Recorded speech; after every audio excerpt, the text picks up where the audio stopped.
السلام علیکم. Programme talk شاک کے ساتھ میں ہوں آصف بشیر چودھری اور آج میرے ساتھ موجود ہیں ملک کے ممتاز سینئر صحافی جناب مظہر عباس صاحب.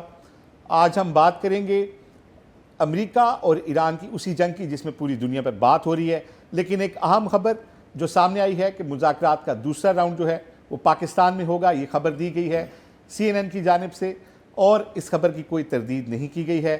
اس کے علاوہ اس خبر سے جڑی بعض اہم حقائق کہ کیوں دوسرا راؤنڈ اور کب ہونا ہے پاکستان میں، اس حوالے سے کچھ چیزیں آپ کے سامنے رکھیں گے اور اس جنگ کے اندر امریکہ اور ایران نے کیا کھویا کیا پایا اس کے اوپر بھی بات کریں گے. تو آئیے پروگرام کا آغاز کرتے ہیں.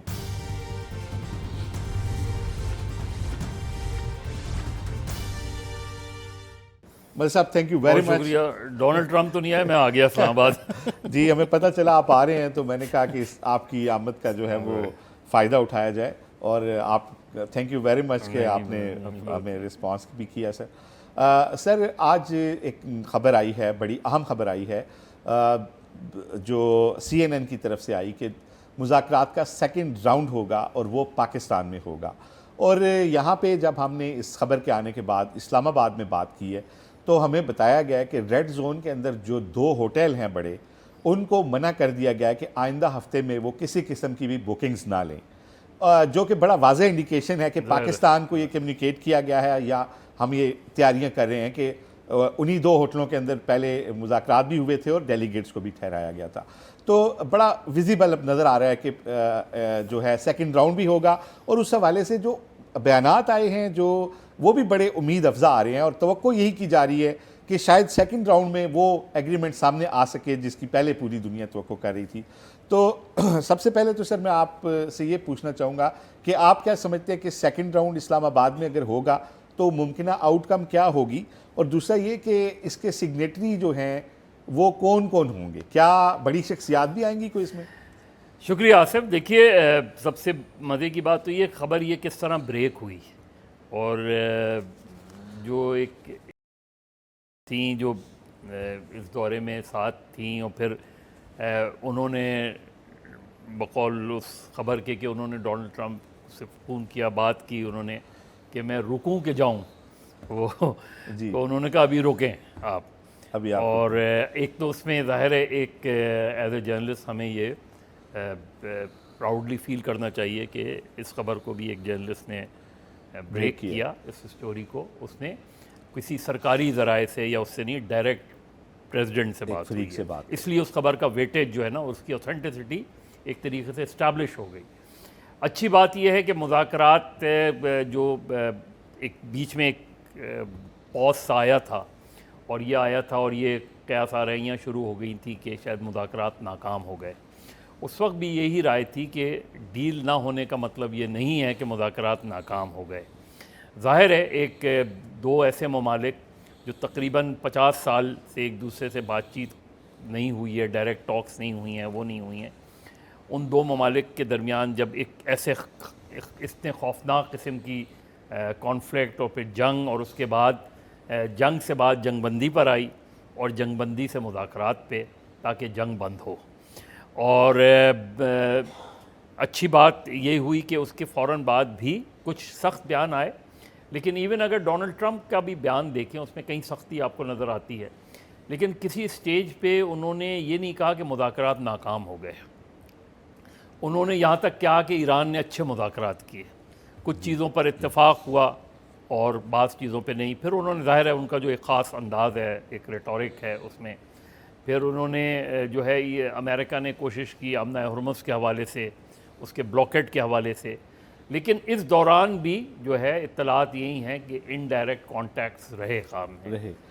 اور سب سے ہمارے لیے خوشی کی بات یہ کہ پاکستان ایک فوکل فورس کے طور پہ ابھر کر آیا اس پوری سچویشن میں. اور آج بھی ایران بھی پاکستان پر اعتماد کر رہا ہے، امریکہ بھی پاکستان پر اعتماد کر رہا ہے، گلف اسٹیٹس بھی پاکستان پر اعتماد کر رہی ہیں.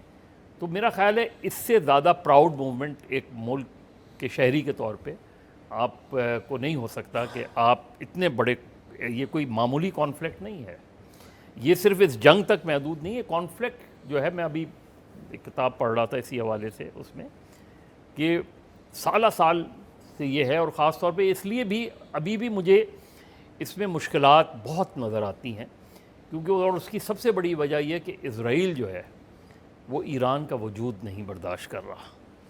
اسرائیل اس وقت بھی جب 2003 میں جب عراق پر حملہ ہوا تھا تو اسرائیل نے امریکہ سے کہا تھا کہ صدام حسین ہمارے لیے خطرہ نہیں ہے، ایران پر حملہ کیا جائے اور ایران میں رجیم چینج کی جائے، اس وقت 2003 میں انہوں نے، لیکن اس وقت امریکن پالیسی کچھ اور تھی، انہوں نے پھر عراق پہ کیا۔ وہ سمجھ رہے تھے کہ عراق کی دیکھیں عراق کی بہت مضبوط آرمی عرب کنٹریز میں اگر ہم دیکھیں تو سب سے مضبوط اس وقت عراق کی تھی اور ایٹم بم بھی بنا رہے تھے، تو وہ یہ سمجھے تھے کہ اگر عراق اس طرح سرنڈر کر سکتا ہے اپنی اتنی فورس کے ساتھ تو ایران تو ہمارے لیے جو سینکشنز میں چلا آ رہا ہے وہ آ رہا ہے، ایران کیا کرے گا؟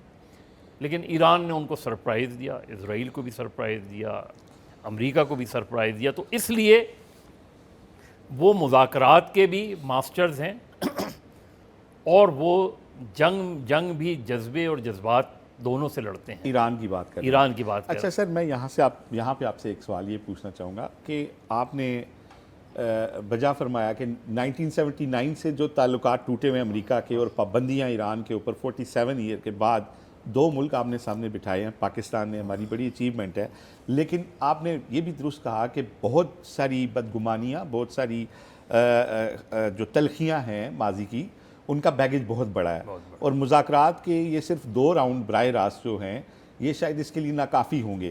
لیکن آپ کیا سمجھتے ہیں کہ جو ایک کوئی جوائنٹ ہم توقع کر رہے ہیں، جس طرح پوری دنیا توقع کر رہی ہے، خود امریکی صدر جو وائس پریزیڈنٹ جو یہاں آئے ہوئے تھے مذاکرات کے لیے، انہوں نے بھی کہا کہ ایرانیوں نے بڑے اچھے مذاکرات کیے، بعض موقع پہ تو ہم بالکل قریب چلے گئے تھے فائنل ڈرافٹ کے، تو ایک توقع ہے کہ شاید ایک فائنل ڈرافٹ آئے گا۔ ایران کی جو پوزیشن ہے وہ اس لیے زیادہ نسبتاً بہتر پوزیشن لگتی ہے کہ ایران تو جوہری معاملے پہ پہلے ہی مذاکرات کر رہا تھا اور باتیں بھی مان چکا تھا، باتیں کافی حد تک مان چکا تھا، ساری چیزیں ہو گئی تھیں، اور بعد میں جب آخری ملاقات ہوئی تھی اس کے بعد جو بیان جاری ہوا تھا وہ بہت مثبت جاری ہوا تھا، اور اس کے بعد آپ نے حملہ کر دیا۔ ابھی تو اگلا راؤنڈ ہوا ہی نہیں تھا کہ آپ نے حملہ کر دیا، تو ایران اسی پوزیشن سے اس مسئلے پر ایران کی پوزیشن یہ ہے کہ بھائی جہاں معاملات ختم ہوئے تھے وہاں سے شروع کریں، کسی نتیجے پہ پہنچیں۔ تو اچھا سر، آپ کیا سمجھتے ہیں کہ ابھی جو فائنل ڈرافٹ آئے گا اس میں بڑے سوال تو 2 ہی ہیں، کہ ایک تو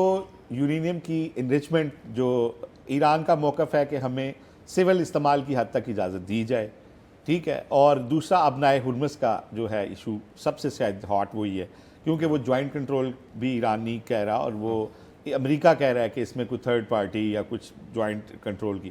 آپ کی کیا رائے ہے ان دونوں معاملات پہ کیا ہوگا؟ ایک چیز بہت سیدھی سی بات ہے، ہم وہ ظاہر ہے اس وقت ایران اس لحاظ سے ہم دیکھیں تو جب یہ جنگ شروع ہوئی تو ایران ایک آئسولیٹڈ پوزیشن میں تھا، نہ اس کو عرب اسٹیٹس کی اس طرح سپورٹ حاصل تھی، نہ دنیا نے اس پہ سینکشنز لگائی ہوئی تھیں۔ ایک ملک جو ہے وہ اگر جو ہے وہ یہ کہہ رہا ہے کہ ہم نیوکلیئر بام نہیں بنا رہے، اور جو انٹرنیشنل فورمز ہیں انہوں نے بھی کہیں اس خدشے کا اظہار نہیں کیا تھا کہ ایران ایٹم بم بنا رہا ہے۔ اگر وہ نیوکلیئر پروگرام کو اپنی انرجی کے پرپس کے لیے، دوسرے پرپس کے لیے یوز کرتا ہے تو کیوں نہ کرے؟ یہ سوال کیوں نہیں دنیا میں کیا جا رہا کہ کیوں نہیں پیسفل؟ کیا اسرائیل کے پاس نیوکلیئر ٹیکنالوجی نہیں ہے؟ ایٹم بم بھی موجود ہے نا، اور آپ کب بناتے ہیں؟ ڈیٹرنس کے لیے بناتے ہیں نا بیسکلی ایٹم بم۔ تو آپ ایران کو آپ دیکھیں، آپ پورے اس میں دیکھیں، امریکن تھاٹ دیکھیں، اسرائیلی تھاٹ دیکھیں، عراق پہ حملہ کیا ویپن آف ماس ڈسٹرکشن کے نام پہ، اسی چیز کے اوپر کیا اس نے۔ ایران سے جو اس وقت کانفلکٹ چل رہا ہے وہی چل رہا ہے۔ یہ تو آپ خوش قسمت ہیں کہ آپ جس وقت نیوکلیئر پروگرام میں گئے تھے اس وقت طاہر ذوالفقار علی بھٹو نے ایک پوزیشن لی تھی، اور پھر اس کو اس کی NPT بھی اس کے بعد پھر اس کے بعد اگر اس وقت افغانستان والی سچویشن نہیں ڈیولپ ہوتی تو شاید ہمارے لیے بھی بہت مشکل ہوتی صورتحال۔ تو ہم نے ایک اچھی اپارچونٹی یوز کی، کھڑے رہے اس پہ۔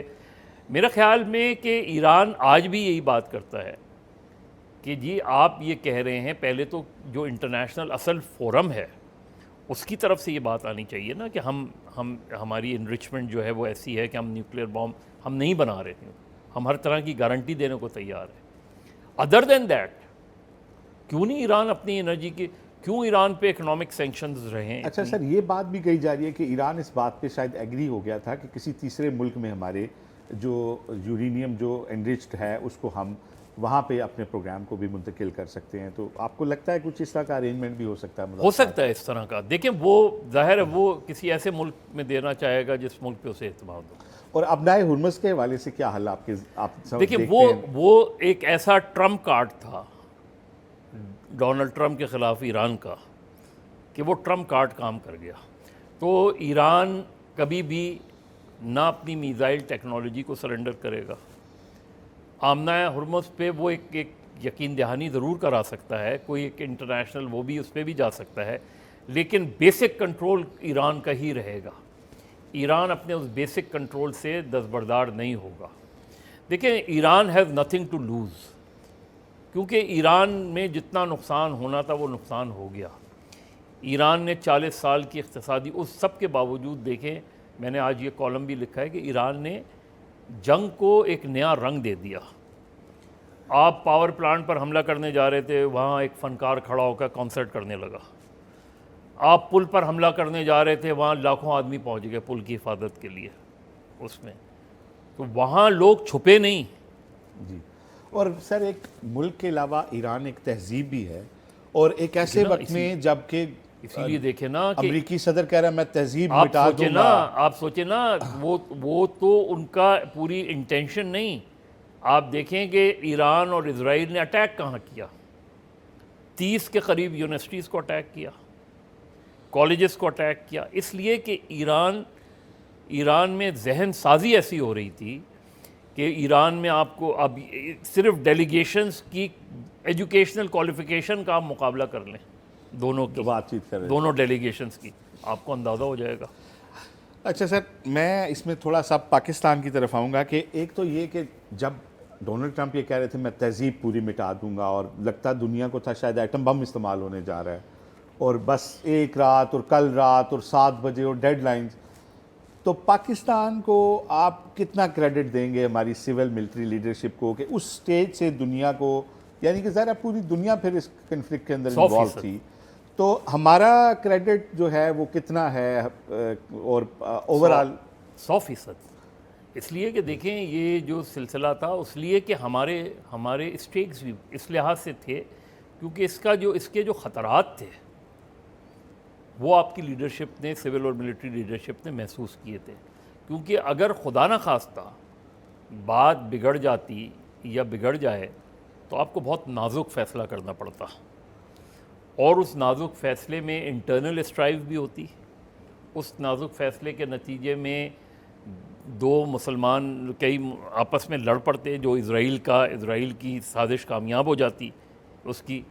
تو اس لیے پاکستان نے بہت اسمارٹلی، اور اس میں ظاہر ہے چین کا بھی پیچھے پس پردہ چین کا بہت، کیونکہ یاد رکھیں کہ چین نے ہی کوئی 1.5 سال پہلے ایران اور سعودی عرب کو ساتھ بٹھایا تھا، اور اس نے ان کو قریب لانے میں چین کا بڑا رول تھا. تو چین اب بھی پس منظر میں چین کا رول ہے، لیکن اس کے ساتھ ترکیہ کا رول، اس کے ساتھ مصر، اور یہ آپ کو یاد ہوگا کہ سب سے پہلے ان 3 ممالک کے فارن منسٹرز کی کانفرنس یہاں ہوئی تھی جو بنیاد بنی جنگ بندی کی. تو پاکستان نے بہت پرو ایکٹیو رول پلے کیا اس میں. یقینی طور پہ جو پاکستان کی جو سول اور ملٹری لیڈرشپ ہے اس نے کلیکٹیولی، آپ جس طرح بعض اوقات لوگ کہتے ہیں نا، مطلب اس لحاظ سے کہ اسحاق ڈار کے بارے میں ہمیشہ ان کے بارے میں کہ وہ ایک فائنانس منسٹر، فائنانس کے آدمی ہیں، لیکن انہوں نے ایز اے فارن منسٹر، پھر ظاہر ہے پیچھے آپ کے فارن آفس کا ذہن بھی ہوگا اس میں، وہ بھی ہوگا، اور اسی طرح ملٹری لیڈرشپ نے. تو جو کانفیڈنس اصل اس میں سب سے بڑا مسئلہ کیا تھا کہ کیا ایران اور امریکہ اور گلف اسٹیٹس پاکستان کی میزبانی کو قبول کریں گے نہیں کریں گے، اور سب نے اس پر اتفاق کیا، اور اگلے راؤنڈ کے لیے بھی اتفاق کیا. اچھا سر، میں ایک آپ کس تبصرے کے سامنے ظاہرہ ہم کوئی تبصرہ نہیں کرتے، ظاہرہ آپ ہمارے اساتذہ میں بھی ہیں، بڑے بھائی بھی ہیں. میں تو سر آپ نے جو بات کی کہ ظاہرہ چین اس سارے معاملے میں ان تھا، میں تو اس نظر سے دیکھتا ہوں کہ آنے والے وقتوں میں اس خطے میں پاکستان کی شاید ہی کوئی موو ہو جس میں چین کی رضامندی شامل نہ ہو، کیونکہ جو ایک ہمارا ریلیشن شپ چین کے ساتھ، انڈیا کے ساتھ سٹینڈ آف کے بعد دنیا نے دیکھا، اس کے بعد اس خطے کے اکثر فیصلے جو ہیں اس میں چین سامنے آئے نہ آئے، چین کا اس میں ایک بڑا کلیدی کردار ہم محسوس کرتے ہیں۔ لیکن میرا آپ سے سوال یہ ہے کہ سر، اگر جس طرح بڑا واضح امکان ہے اور دنیا کو امید بھی ہے، ہم بھی توقع لگا کے بیٹھے ہیں کہ اللہ کرے گا امن ہو جائے گا اور ایک جوائنٹ جو ہے نا ڈکلیریشن آ جائے گا، جنگ بندی مزید بڑھ جائے گی، کچھ چیزیں فوری ہو جائیں گی، کچھ آگے سیٹلمنٹ کی طرف جائیں گی، اگر یہ چیزیں امن کی طرف چل پڑتی ہیں تو اسرائیل اور خاص طور پہ UAE، یہ دو ملک کہاں پہ کھڑے ہوں گے؟ دیکھیں، اگر چیزیں، اور دعا کرنی چاہیے کہ چیزیں بہتر انداز میں ہوں، اگر معاہدہ ہو جاتا ہے، جنگ رک جاتی ہے، اسرائیل ظاہر ہے کیونکہ نیتن یاہو کو جون میں الیکشن میں جانا ہے نا، نیتن یاہو کی اسرائیل کے اندر، یعنی وہ ممالک جو ایران میں رجیم چینج کی بات کر رہے تھے، ان اپنے ممالک میں رجیم چینج کی باتیں شروع ہو گئی ہیں۔ سب سے اہم بات یہ ہے کہ پاکستان کے لیے سبق کیا ہے اس میں؟ ایران کے لیے بھی سبق ہے کہ وہ اپنی گلف اسٹیٹس کے ساتھ تعلقات کو بہتر کرے، گلف اسٹیٹس کے لیے ہے کہ وہ اپنی سرزمین کو کسی دوسرے ملک کے لیے استعمال نہ ہونے دیں۔ ہمارے لیے سبق یہ ہے، کیونکہ میں نے اس ملک کے اندر بحیثیت جرنلسٹ بھی، ہم نے اس ملک کے اندر پراکسی وارز دیکھی ہیں۔ ایون جب ایران کا انقلاب آیا تھا تو اس کے فوراً بعد مجاہدین خلق اور پاسداران کی پراکسی وار یہاں لڑی جا رہی تھی۔ تو ہمارا سبق یہ ہے کہ ہم ایک تو اپنے ملک کو جو ہے انتہا پسندی سے نکالیں ہیں، ہم اگین افغانستان ہمارے لیے بہت بڑا سبق ہے، اور اگین چین افغانستان میں بھی رول پلے کر رہا ہے، افغانستان اور پاکستان کے درمیان، کیونکہ آپ کا بہت پچھلے 40 سال میں آپ کی انٹرنل سچویشن بہت زیادہ افغانستان کی صورتحال سے متاثر ہوئی ہے۔ جس طرح کی انتہا پسندی پھیلی، جس طرح کے گروپس تشکیل پائے، تو ہمارا سبق یہ ہے کہ اپنے ملک کو مضبوط کرنے کے لیے انٹرنلی سیاسی استحکام بہت ضروری ہے، اسی طرح بات کریں، سیاسی استحکام بہت ضروری ہے۔ دیکھیں نا، آج بھی اگر آپ اس میں ڈان کا ایڈیٹوریل پڑھیں تو آپ نے جو اپوزیشن لیڈرز جو جیلوں میں بیمار پڑے ہوئے ہیں، ان کے بارے صرف عمران خان نہیں، آپ ان کے اعجاز چودھری کے بارے میں خبر ہے، ڈاکٹر یاسمین راشد، مطلب یہ چیزیں کوئی آپ کو کمزور نہیں، مضبوط کرتی ہیں ملکوں کو، کہ اگر آپ وہ کریں، پھر الٹیمیٹلی ہمیں کہیں نہ کہیں آگے جا کے یہ سوچنا پڑے گا کہ بھارت کے ساتھ ہمارے تعلقات کیسے ہونے چاہیے۔ ہم ایک پوزیشن آف اسٹرینتھ میں آ گئے ہیں۔ اگر امریکہ کا، ڈونلڈ ٹرمپ کا آپ پر اتنا اعتماد ہے، وہ ہے، تو عین ممکن ہے، کیونکہ آج جنگ میں ہی خبر تھی کہ نریندر مودی نے ٹرمپ سے ٹیلی فون پر بات کی ہے، ہم ایک پوزیشن آف اسٹرینتھ پر آ گئے ہیں۔ اب ہمارا سبق یہ ہے کہ ہمیں اس سچویشن میں اپنے ملک کو انٹرنلی کیسے مضبوط کرنا ہے، economically, politically, culturally and socially. اور آپ کے جو صوبے ہیں، مختلف صوبے، بلوچستان کا مسئلہ آپ نے حل کرنا ہے، اس میں بلوچستان کی سیاسی قیادت سے گفتگو کرنی ہے آپ نے، ہر طرح کی ہر چیز کو۔ اب یہ غداری کے سرٹیفکیٹس پرانے ہو گئے ہیں، یہ غداری کی فائلیں بند کریں، مذاکرات کریں، بات چیت کے ذریعے حل نکالیں۔ اگر آپ ایران اور امریکہ کو ٹیبل پر بیٹھا سکتے ہیں تو خود ایک ٹیبل پر کیوں نہیں بیٹھ سکتے دوسروں کے ساتھ؟ یہ ہمارا سبق ہے، اور اور پاکستان اس وقت ایک بہت ایسی پوزیشن میں ہے کہ جہاں آپ یہ فیصلے کر سکتے ہیں۔ مظہر صاحب، آپ نے جس طرح کہا کہ پاکستان اس پوزیشن میں آ کے دنیا کے اتنے بڑے مسائل حل کر رہا ہے، تو اس کو ہمیں ایک اپرچونٹی میں بدلنا چاہیے، اور ہمیں اپنے مسئلہ کشمیر کے حل کے لیے بھی، اگر ہمارے ٹرمپ صاحب سے اتنے تعلقات ہیں، مودی صاحب سے بھی بات ہونی چاہیے۔ لیکن یہاں تو ہم یہ دیکھتے ہیں کہ یہاں تو اب آشا بھوسلے کی جب ان کی ڈیتھ ہوئی تو اس پہ جو نغمے چلے اس پہ نوٹس آ رہا ہے، تو یہ تو ایک پرانی سوچ ہے ہمارے یہاں، جو وہ ضیاء والی سوچ تھی نا، تو اگر ہم اس سوچ سے نہیں نکل پائیں گے تو کیا یہ ہم اپرچونٹی مس نہیں کر دیں گے؟ دیکھیں، یہ بالکل ویسی بات ہے کہ فیض صاحب جو ہے ان کو غدار ڈکلیئر کر کے ہم نے مقدمہ راولپنڈی سازش کیس میں، لیکن فیض کی کتابیں ہر ان لوگوں کے گھر پہ تھی جو فیض کو غدار ڈکلیئر کر رہے تھے۔ تو یہ موسیقار، گلوکار، ایون جو انڈیا کا مائنڈ سیٹ ہے، مودی مائنڈ سیٹ، کے بارے میں کتنا کرٹیسزم ہوا کہ یہ کرکٹرز ہیں، کرکٹ کا سیاست سے کیا تعلق ہے، آپ مائنڈ کیا ہاتھ نہیں ملانا، یہ کرنا، تو ان چیزوں. لیکن ابھی ہمارا اس وقت جو فوکس ہے وہ یہ کہ ہم انٹرنلی اپنیاں سے ہر طرح کا ایکسٹریمزم ختم کریں، لوگوں سے بات کریں، سیاسی قیدیوں کو رہا کریں، ان سے بات کریں، جو خاص طور پہ وہ لوگ جو ہے اگر بیمار ہیں تو ان کی مرضی کا ہاسپٹل، ڈاکٹرز، ایسا یہ وہ چیزیں ہیں جو پولیٹیکل جیسچرز ہوتے ہیں. اور ایک جو بھی جیسی تیسی بھی ڈیموکریسی ہے اس کا سب سے بہتر طریقہ ہی یہ ہوتا ہے کہ آپ اپنے پولیٹیکل اوپوننٹس کے ساتھ کیا سلوک کرتے ہیں. اچھا سر، آج وزیر اعظم پاکستان جو ہے وہ ایک دورے پہ روانہ ہوئے ہیں سعودیہ، قطر اور ترکیہ کے، اور اس دوران انہوں نے وہاں پہ ترکی میں امید ہے کہ جو ایک انطالیہ کے اندر ڈپلومیٹک فورم ہے شاید وہاں پہ رجب طیب اردوغان جو ہے ان سے ملاقات ہو.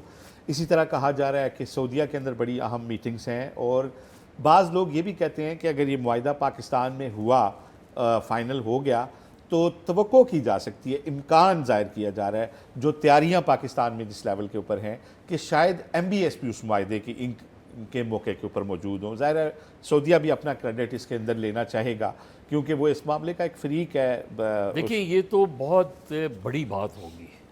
دیکھیں فرض کریں اگر ایک ظاہر ہے اس کو آپ کہہ ہیں ہیپوتھیٹیکلی بات کر رہے ہیں ہم، کہ ایسا موقع ہو جب امریکی صدر بھی یہاں ہوں، ایرانی صدر بھی یہاں ہوں، طیب اردوغان بھی یہاں ہوں، ایم بی ایس بھی یہاں ہوں، یہ قطر اور عمان کے حکمراں بھی یہاں ہوں، تو پاکستان کا آپ امیجن کریں گے پاکستان دنیا کے نقشے پر کہاں جا کے کھڑا ہوگا.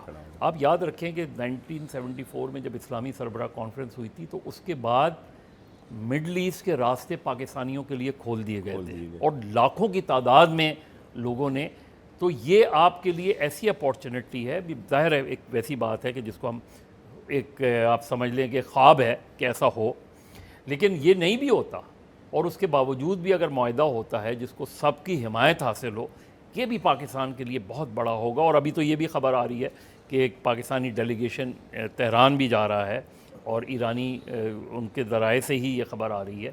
تو یہ بھی اگر یہ اسی کی کنٹینیوٹی، اس کا مطلب یہ ہے کہ ان جو آخری مذاکرات ختم ہوئے اس کے بعد ایک بریک آیا ہے.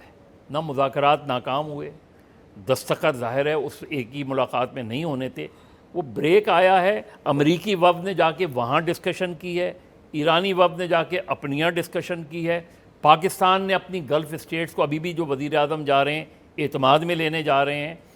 تو یہ سب ایک یہ سائیکل ابھی چل رہی ہے، آگے بڑھا ہے کام مذاکرات کا. اور امریکی جو وفد تھا وہ تو اب کیونکہ وہ اپنی چیزیں ٹیبل کر کے چلا گیا، انہوں نے بھی نہیں کہا کہ مذاکرات کوئی ختم ہو گئے یا ڈیڈ لاک ہو گیا کوئی. اور اس کے بعد چیزیں جو آگے بڑھی ہیں بلکہ اب اس حد تک بڑھی ہیں کہ دنیا کو جو مختلف بیانات ایرانی سائڈ سے آ رہے ہیں یا امریکن سائڈ سے بڑے مستند بیانات آ رہے ہیں، وہ یہ بتا رہے ہیں کہ تقریباً نیئر ٹو انک ہم چیزوں کو لے جانے میں کافی حد تک. دیکھیے ایران کا کمال یہ کہ Iran point of no return پہ نہیں جاتا. ایران اپنے آپشن کھلے رکھتا ہے. وہ ٹیبل کے اوپر، ٹیبل کے بھی ماسٹر ہیں آپ، یعنی وہ جو لوگ آئے تھے وہ سب کے سب کوئی پی ایچ ڈی تھا کسی اس میں تو انہیں اندازہ ہے کہ ہم میدان جنگ میں بھی ہیں اور میز کے پر بھی آنے کو تیار ہیں. تو وہ اوپن رہے ہیں ہمیشہ سے، انہوں نے اپنے ڈور کلوز نہیں کیے ہیں اس میں. اور ظاہر ہے اس میں جب یہ چیزیں آئے گی تو لبنان کا ایشو بھی آئے گا. یہ بھی بہت اہم بات ہے کیونکہ اس کے بغیر معاہدہ پائیدار نہیں ہو سکتا. اگر وہ ہے جو ملک آئسولیٹڈ کھڑا ہوگا وہ اسرائیل ہوگا، اور وہ کس طرح نیتن یاہو پر پھر دباؤ آئے گا رجیم چینج کا اس میں. تو یہ میرا خیال ہے ایک بہت اچھی ڈیولپمنٹس ہیں. ہوپ فلی کہتے ہیں نا کہ جس طرح چیزیں شروع ہوئی ہیں اسی انداز میں ختم ہوں تو اس سے اچھی اور کیا بات ہو سکتی ہے. بہت شکریہ مظہر صاحب. کہہ رہے تھے کہ یہ صرف دو ملکوں کے درمیان جو ہے معاہدہ نہیں ہوگا. جس طرح کسی ملک میں حالات خراب ہوتے ہیں تو پڑوس میں اثرات آتے ہیں. اگر ایران کے اوپر سے پابندیاں ہٹیں گی اس کے اثرات بھی پاکستان پہ آئیں گے. ہماری تجارت دونوں ملکوں کی بڑھے گی. پائپ لائن پاکستان کے اندر اگر ہم صرف سیاسی استحکام لے آتے ہیں، کشمیر کے معاملے کو اسی ہلے گلے کے اندر ہم مذاکرات کے اس میں لے آتے ہیں، تو آنے والی ایک بڑی روزی سی پکچر ہمیں نظر آتی ہے. بالکل.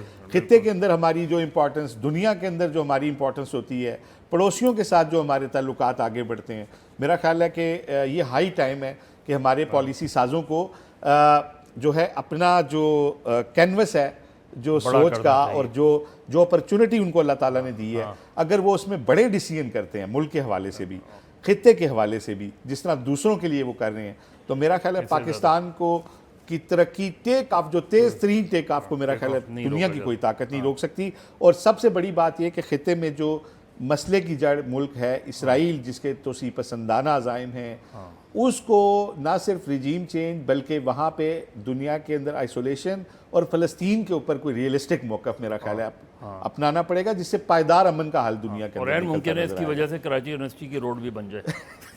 بہت شکریہ. تھینک یو ویری مچ ناظرین، آپ نے ہمارا شو دیکھا. مظہر صاحب کا خاص طور پہ اگین ایک دفعہ شکریہ کہ ایئرپورٹ سے آتے ہی میری ریکویسٹ پہ وہ ہمارے پاس آ گئے. تو آج کے شو کے بارے میں بھی فیڈ بیک ضرور دیجیے گا، اپنی رائے سے آگاہ کیجیے گا. اگر کوئی خبر دینا چاہیں تو talkshock777@gmail پہ ضرور بتائیے گا. اللہ حافظ.